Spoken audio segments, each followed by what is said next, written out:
Hi, I'm Jennifer from Shabby Fabrics. Today I'm going to teach you how to use an applique pressing sheet. It's absolutely essential with certain projects. And then projects, it's nice but optional. For example, with the keepsake quilt here, this is a Shabby Fabrics design. It's very simple applique.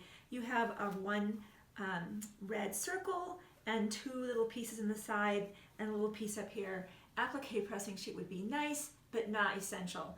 With some projects though that we've designed here at Shabby Fabrics, the Halloween patch series, a trio of projects. We have a wall hanging with an adorable haunted house. We have a pillow with all kinds of cute pumpkins, including a cute little kitty pumpkin and a nice cool broom. And then we have this amazing table runner. No matter what side of the table you're sitting on, there's something really fun to look at.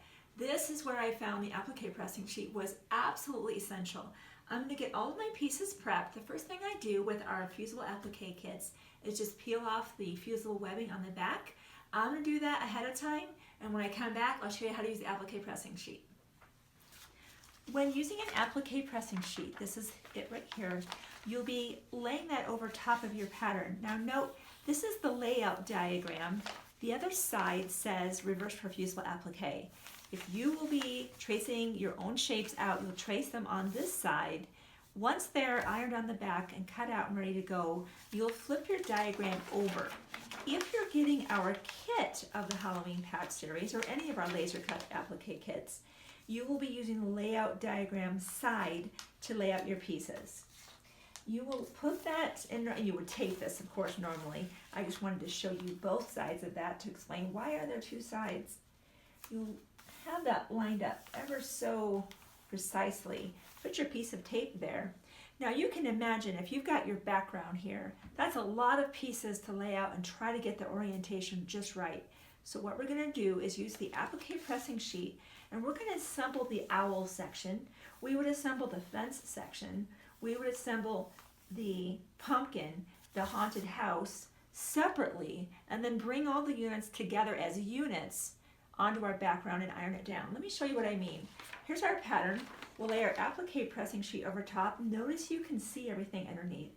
I'm going to go ahead. My iron was preheated on a medium setting or a wool setting, and I'm going to put that on here, and I'm actually going to iron that right in place. I think we're still heated. Yeah, we are. I'm going to iron that right down to my applique pressing sheet. Next, of course, the pattern is numbered, telling you the sequence at which the pieces are laid down. Obviously, piece 1 would go down first, followed by piece 2, and so on and so forth.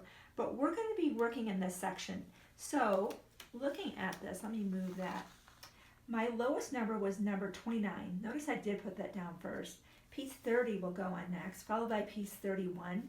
Then I put the face on. So let me bring that back over.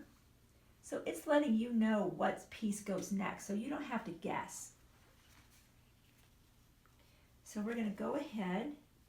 Let's see, which orientation? That's our orientation. See that little scoop down there? You can iron this piece down right now real quick. I even sometimes just kind of tack it in place. I just don't want it to shift on me. The less pieces I have to hang on to, the better. There we go. I'm going to iron that down.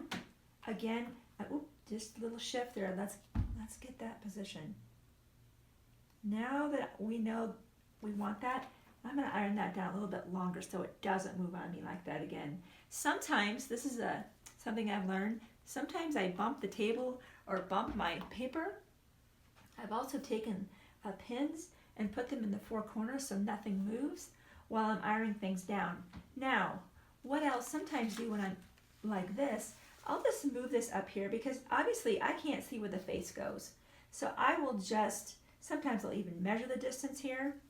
The whole point of using the applique pressing sheet is to be able to make the units as groups, peel them off, and then I'll go make the fence. Or I might, in fact, we'll make the fence together and be able to peel those units off, those now groups off, put them aside, like I said, so then when we go to do our final assembly, I'll have the moon go on. This will be one unit. That will be one unit. The background, of course, will be going down first with the black. Along with the path, we'll just place that pumpkin unit on, the fence unit on, versus one piece goes down, piece two goes down. That's the beauty of an applique pressing sheet, especially when you're doing faces. They're very easy to get distorted and not look quite right. Once you're satisfied, if that's where you want things, again, you're going to go ahead and iron that down. Now the next thing I'm going to do is I'm just going to go do the fence. There we go. And in this instance, we can just lay everything out and iron it down as one group.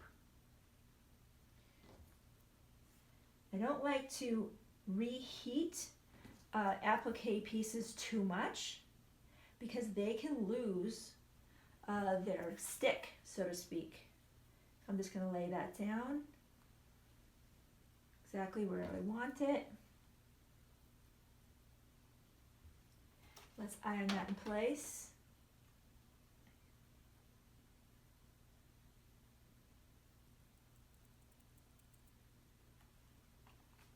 Let that cool. While that's cooling, watch this. This is the neatest part. Oh, we missed the stem ever so slightly. In fact, let me move that. Let's get a little bit more. See, I don't have a lot of grip right there. I'm going to scoot my pumpkin up ever so slightly so I have a little bit more contact right there.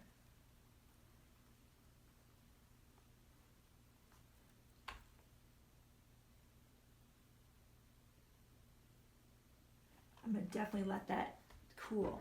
In the meantime, I'll come over here and you just gently begin to peel off. Just be very gentle. We don't want to cause any fraying.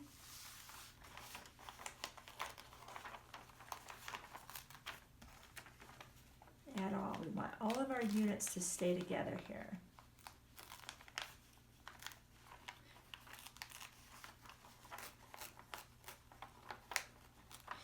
Should have probably used just a little bit more heat.